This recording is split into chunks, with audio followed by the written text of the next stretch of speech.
Olá pessoal, bem-vindos a essa aula sobre independência linear. Eu vou começar definindo o que é um conjunto ser linearmente independente e o que é ele ser linearmente dependente. Então, vamos lá, suponha que a gente tem V um espaço vetorial e a gente tem V1 até Vn vetores de V. Aí a gente diz que o conjunto formado por esses vetores ele é linearmente independente, ou LI para ficar mais curto. Se essa equação aqui, olha, A1V1 mais A2V2 até a NVN é igual a zero, só funcionar, né, só tiver solução quando todos esses A1 até a N forem o número zero. Né? Então aqui, olha, um conjunto ele é LI se, quando a gente pega um número vezes o primeiro vetor, mais um número vezes o segundo vetor, até um número vezes o último vetor, quando a gente soma isso tudo, para isso dar o vetor nulo, a única forma de fazer isso é se todos os números forem zero. E o caso contrário, o caso em que a gente pode somar múltiplos desses vetores, sendo que um desses números que está multiplicando é diferente de zero, e ainda assim isso dá o vetor nulo, é o caso em que a gente diz que o conjunto é linearmente dependente. E aí, por exemplo, vamos considerar P3 o espaço vetorial de todos os polinômios com grau no máximo 3. E vamos pegar esse conjunto aqui, olha. Tem os polinômios x mais 1, x menos 1 e x. Esse conjunto, ele é LD. Por que ele é LD? Porque existe uma combinação linear desses caras dando o polinômio nulo. Então, se eu fizer, por exemplo, o primeiro mais o segundo, então vou fazer uma vez o primeiro mais uma vez vezes o segundo. Se eu somar essas duas coisas, vai dar 2x mais 0. Então, se eu somar os dois aqui, dá 2x. E aí, se eu somar menos duas vezes o terceiro, isso daqui vai me dar o polinômio nulo. Então, existe uma combinação linear desses três caras, dando o polinômio nulo, e nem todos os coeficientes, aqui nesse caso em particular, nenhum dos coeficientes, ele é igual a zero. E agora um exemplo de conjunto LI, eu vou pegar de novo em P3, só que agora eu vou pegar o conjunto com esses dois polinômios aqui, o polinômio constante igual a 2 e o polinômio menos x. Esse conjunto ele vai ser LI. Por quê? Se eu pegar uma combinação linear desses dois caras, vai ser o quê? Vai ser A vezes 2, onde A é um número, né? Mais B vezes menos x. Então, qualquer combinação linear dos dois vai ser isso daqui. E só reorganizando aqui, então isso daqui vai ser menos bx mais a vezes 2. E para isso aqui ser o polinômio nulo, então o coeficiente aqui do x tem que ser zero, o coeficiente constante aqui tem que ser zero. Então o b tem que ser zero e o a tem que ser zero. Então, a única forma disso daqui ser igual ao polinômio nulo vai ser só quando, apenas se A e B, os dois, são iguais a zero. Então, como a única forma de eu pegar uma combinação linear desses caras, dando o polinômio nulo, é se eu pegar cada um dos coeficientes sendo igual a zero, então, esse é um conjunto LI. E um outro conceito que eu vou introduzir aqui é o de subespaço gerado por alguns vetores. Então, vamos supor que a gente fixou aqui alguns vetores de V. E aí, o conjunto de todos os vetores que podem ser escritos como combinação linear desses vetores aqui, ele vai ser um subespaço vetorial de V, que a gente vai chamar de subespaço gerado por esses vetores. E a gente vai denotar ele assim. E por que isso é um subespaço vetorial? Então, para mostrar que é um subespaço vetorial, a gente precisa mostrar que ele é fechado para a soma e fechado para o produto. Então, vamos supor que a gente tem dois caras aqui nesse W. Então, para dois caras, dois elementos aqui, o que eles vão ser? Eles vão ser combinação linear desses caras aqui. Então, vamos lá. Então, se eu tenho W1 e W2, dois elementos de W, né? Então os dois são combinações lineares desses vetores. Quando eu fizer a soma aqui, Então, para eu fazer a soma aqui desses caras aqui, eu posso somar esse com esse e colocar o V1 em evidência. Então, isso daqui vai ser A1 mais B1, V1 mais, somando aqui, olha, A2 mais B2 vezes V2, até AN mais BN vezes VN. Então, a soma aqui desses dois vai ser também uma combinação linear de V1 até VN.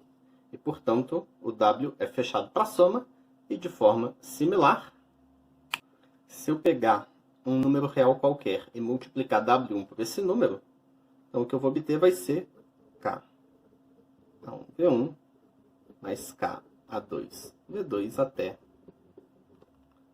K AN VN. E aí, esses aqui vão ser os coeficientes, né? K vezes cada um dos A1 até AN.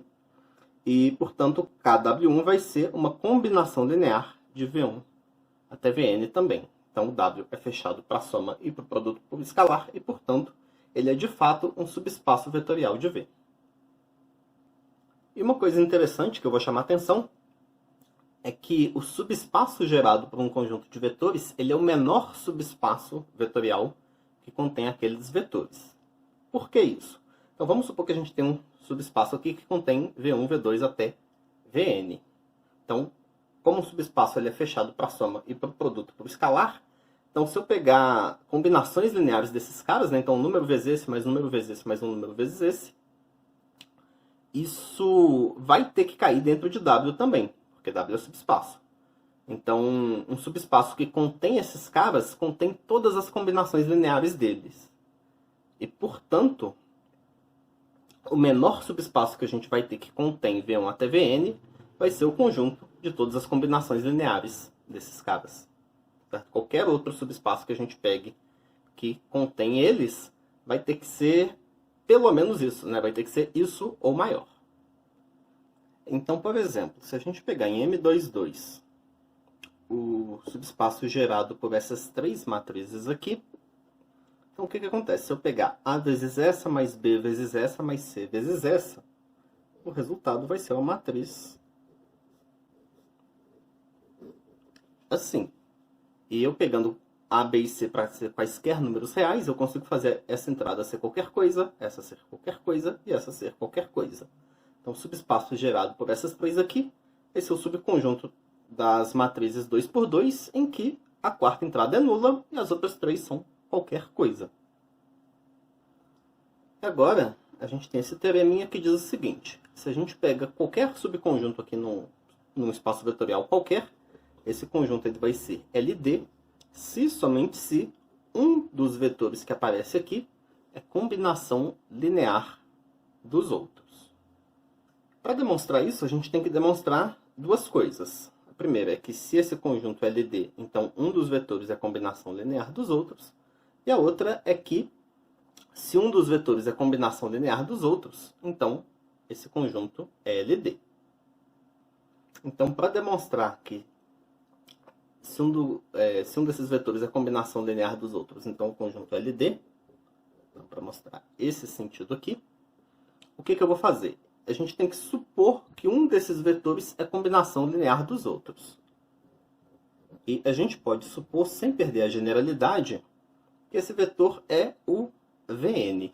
Se não for o Vn, a gente pode reordenar eles de forma que o Vn seja a combinação linear dos outros, né? Se for o terceiro, a gente troca ele de lugar com o último e pronto. Então a gente pode supor que o Vn ele é a combinação linear dos outros. Então, combinação linear aqui que vai até a n-1, Vn-1. Então, se isso aqui acontece, como é que eu posso mostrar uma combinação linear desses caras dando vetor nulo em que um dos coeficientes não é o zero? Então, eu posso pegar isso daqui e posso jogar o Vn para lá. Então, o que vai acontecer? Então, o vetor nulo, certo? Então, eu estou subtraindo o Vn aqui dos dois lados. Do lado esquerdo a gente fica com o vetor nulo. Do lado direito a gente fica com A1, V1, mais A2, V2. AN-1, VN-1. E vou colocar assim, olha, mais menos 1 vezes Vn. Então, dessa forma aqui, a gente conseguiu do lado direito uma combinação linear do V1 até o Vn, em que o coeficiente do Vn é menos 1. E, portanto, tem pelo menos um coeficiente aqui diferente de zero. E, então, a gente tem uma combinação linear deles não trivial, dando o vetor nulo, e, portanto, eles são LD. Então, vou escrever isso daqui, portanto, V1 até Vn é LD. E para fazer agora o sentido contrário, então vamos supor que esse conjunto é LD, a gente tem que mostrar que um desses vetores é a combinação linear dos outros. Então, se esse conjunto é LD, então a gente vai ter que existe uma combinação linear deles não trivial dando o vetor nulo. Então a gente vai ter que A1V1 até ANVN é igual a zero, e um desses vetores, coeficientes aqui é diferente de zero. E de novo, a gente pode supor, sem perda de generalidade, que o que é diferente de zero é o último. Porque se não for o último, a gente pode trocar de lugar o que é com o último e a gente vai obter uma combinação linear em que o último coeficiente aqui é diferente de zero. Então, supõe então isso daqui com a n diferente de zero. E aí, o que a gente vai fazer? A gente vai isolar o Vn. Então, se o AN é diferente de zero, eu posso subtrair a NVN dos dois lados e depois dividir todo mundo por menos AN. Então, o que a gente vai ficar quando a gente fizer isso? Vai ficar com menos A1 sobre AN V1 menos A2 sobre AN V2 e assim por diante até menos AN menos 1 sobre AN Vn menos 1 igual a Vn. Então, a gente supôs aqui que eles eram LD, e a gente consegue escrever um desses vetores que aparecia aqui com o coeficiente não nulo como combinação linear dos outros. E, portanto, nesse caso aqui, né, Vn é combinação linear dos outros. E isso termina a demonstração do teorema. Então, está demonstrado. E antes de passar para os exemplos, eu vou chamar a atenção que a gente tem um teorema que diz se somente se, e essa coisa aqui ser equivalente a essa, isso vai implicar também que a negação dessa é equivalente à negação dessa.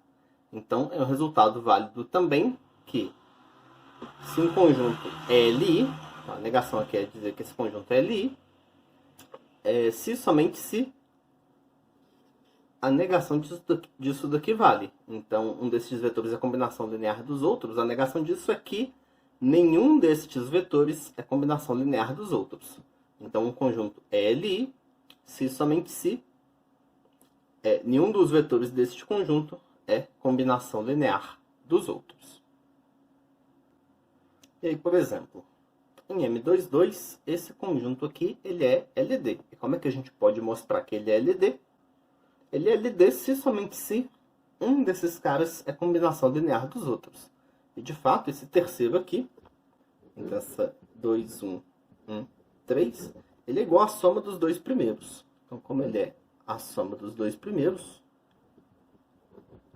esse conjunto vai ser LD. E aqui eu tenho outro conjunto que é LD, então em R3, o conjunto com esses quatro vetores aqui vai ser LD, porque o primeiro é igual ao segundo, mas o terceiro, então uma combinação linear dos outros, é LD. Mas eu vou chamar a atenção que esse último vetor aqui, o 001, ele não é combinação linear dos outros. E por que que não é? Porque se eu fizer qualquer combinação linear dos outros, a terceira entrada sempre vai ser zero. Então, só para chamar atenção que mesmo quando o conjunto é LD, nem todos os seus elementos podem ser escritos como combinação linear dos outros, certo? Nesse caso aqui, o último vetor não pode ser escrito como combinação linear dos outros, mas qualquer dos outros três pode ser escrito como combinação linear de outros.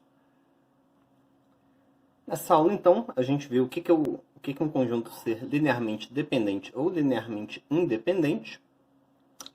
A gente viu que um conjunto ele é LD se somente se um dos seus elementos pode ser escrito como combinação linear dos outros. E a gente viu também o que é o subespaço gerado por um conjunto. Essa aula fica por aqui. Até a próxima, pessoal.